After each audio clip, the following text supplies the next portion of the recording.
Dans le cadre d'un partenariat entre la Fédération des réserves naturelles catalanes, le Centre éducatif fermé de Narbonne et la réserve naturelle de Jujol, diverses actions ont pu voir le jour durant ces 4 dernières années.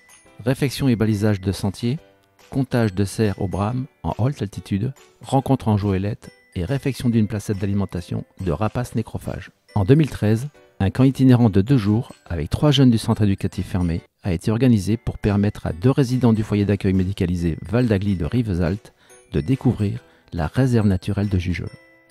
Un partenariat très encourageant. Voici le fil de leur rencontre. Solidarité, résilience, rencontre, partage, émotion. La genèse du projet a démarré avec une possibilité, un rapprochement de 2 institutions d'État, le ministère de l'Environnement et la protection judiciaire de la jeunesse, qui a proposé une possibilité de joindre différents publics et dans différents contextes. Et ce partenariat entre ces différentes institutions nous a amené à proposer cet outil fort dans notre projet, qui est Action citoyenne interne, externe et solidaire.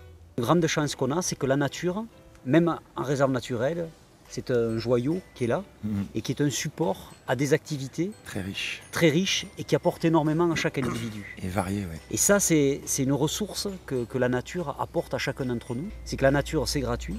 Il faut en prendre soin, on ne fait pas n'importe quoi. C'est une nature protégée, donc il y a même une réglementation, mais il n'empêche qu'elle est ouverte à tous. On la partage, on la protège, et elle apporte énormément à tout type de personnes. C'est l'occasion d'expérimenter aussi des méthodes pédagogiques, mais aussi de pratiquer l'itinérance douce dans les réserves naturelles, à pied, avec des goélettes, avec des ânes également, pour porter le matériel. Parce que réaliser cette aventure sur plusieurs jours, c'est aussi cheminer tranquillement, doucement, au contact d'une nature préservée.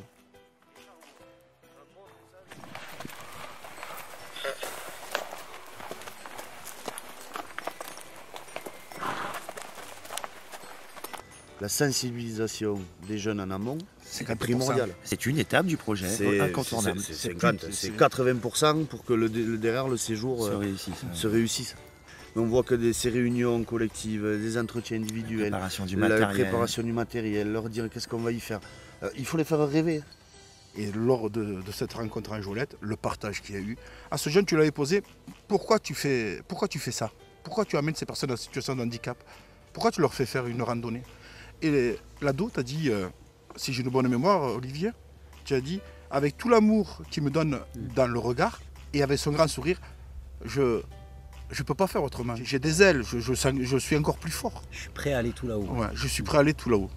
Le champ de l'éducatif et le champ judiciaire sont en interaction.